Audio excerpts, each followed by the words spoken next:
In this video, I'll be taking an in-depth look at the Retribution Paladin's skills, rotation, and talent choices to give players a deeper understanding why the Ret Paladin plays the way it does beyond just copying a build and looking at a priority list. We'll go through the opening sequence covering each skill one at a time, cover the talents for it, do a 6-minute parse, and then use those results to discuss why the stat priorities are the way they are. By the end of the video, you'll hopefully have a better grasp for what each ability does, why you are using each skill, and why the rotation is the way it is. I'll be using the recommended single target talent tree taken from Wowhead, and would like to give a shout out to Bolas for making the Wowhead guide. Let's get started. To begin, we'll be casting Blade of Justice. With the Jurisdiction talent, you'll be able to cast this 20 yards away before entering melee range and increase its damage by 10%. The talent's Consecrated Blade and Expurgation will also cause Blade of Justice to cast Consecration at the target's location and put a dot on the enemy for additional damage. Holy Blade makes Blade of Justice generate an additional holy power, and Art of War will give your auto attacks a 20% chance to reset its cooldown. In summary, opening with Blade of Justice will give you 2 holy power, cast Consecration, dot the target, and start its cooldown so it can be reset with Art of War.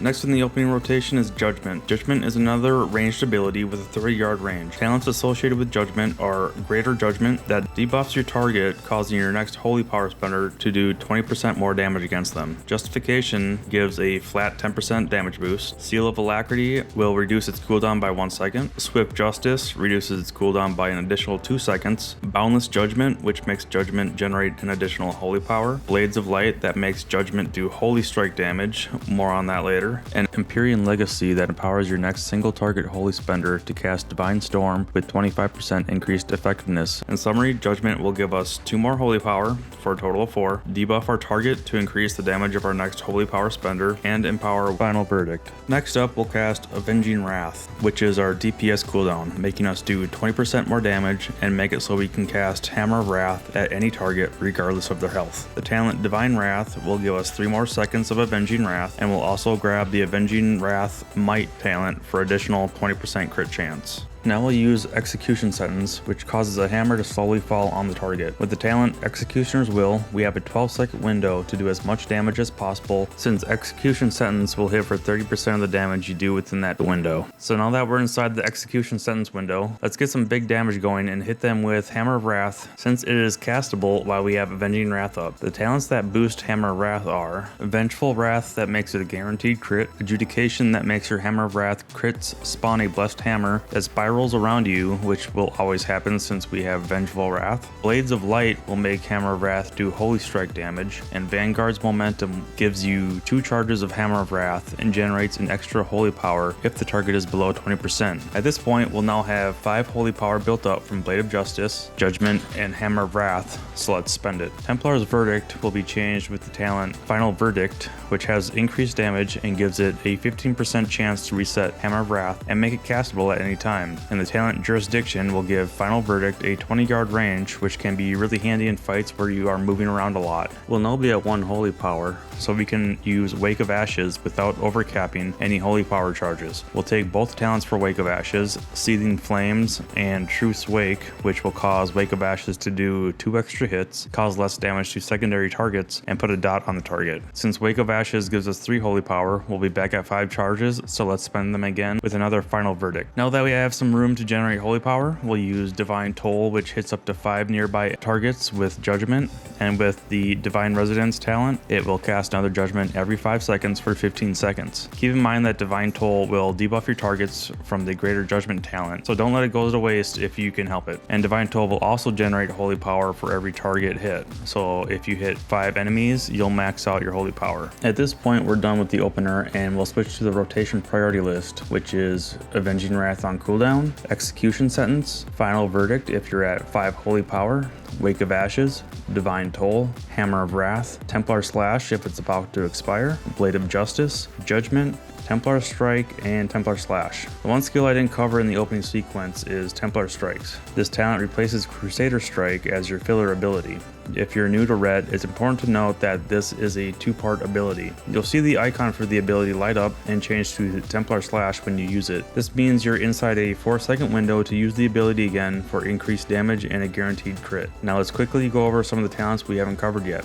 Getting back to the abilities that do holy strike damage, these will build stacks for the Divine Arbiter talent. At 25 stacks of Divine Arbiter, your next single target holy power spender, in our case Final Verdict, will hit your target much harder and do smaller AoE damage to everything within 6 yards. Of Dusk and Dawn, this talent makes you gain the Blessing of Dawn buff for every 3 holy power building abilities you use and will buff the damage of your next holy power spender. Consuming the Blessing of Dawn buff will give you Blessing of Dusk that reduces your damage taken, increases your armor, and reduces the cooldown times for your holy power builders. Shield of Vengeance is a defensive and offensive talent that gives you an absorb shield for 10 seconds. When the shield expires, it bursts, hitting all nearby enemies split evenly for the amount of damage it absorbed.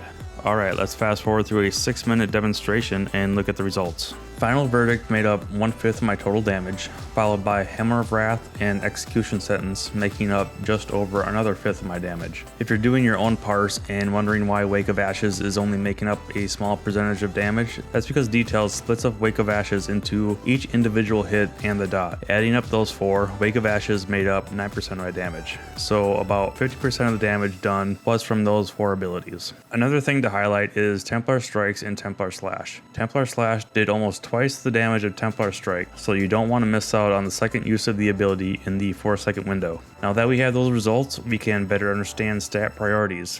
The recommended stat priority list is Strength, Versatility, Crit is about equal to Haste, and then Mastery. Looking at my top 4 abilities that made up about half my damage, we have Hammer of Wrath and Execution Sentence in there. Hammer of Wrath is a guaranteed crit with the Vengeful Wrath talent, and Execution Sentence can't crit, so 2 of my top abilities do not benefit from crit at all.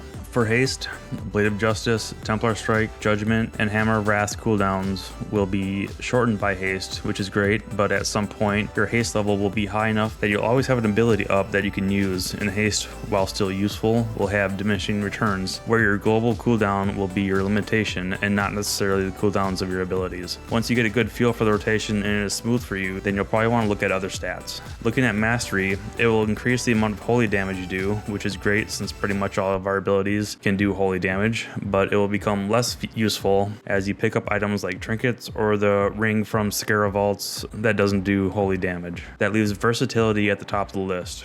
For me, versatility isn't the most fun stat to go for, but it's the one that all of our abilities will benefit from. If you want to sim your paladin, you can go to the Wowhead Ret Paladin stat priority page and easily see what your own stat weights are. Here's what came up for me. As you can see, haste, crit, and mastery are all very close together, with versatility having a larger gap up from those. Now we better understand our abilities, talent tree, rotation, and our stat weights.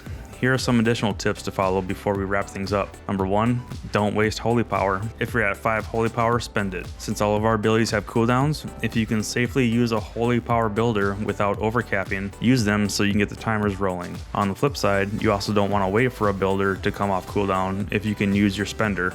It can get overwhelming with keeping track of all your cooldowns if you don't have a lot of experience with Ret, but with enough practice, you'll see your damage numbers go up. And with that, I hope this video has helped you with better understanding the Retribution Paladin. I've always enjoyed playing my Paladin, and the recent rework that Ret got, I'm having a lot of fun with them. I wanted to improve my own skills playing a Ret, so I made this video since doing so forces me to really dig into the details of the spec. If you enjoyed watching, then please consider subscribing, as I plan to do more of these deep dives for different specializations for other classes. If there's a spec you would like to see me make a video on, go ahead and leave it in a comment. I'll get out there and throw some divine hammers around.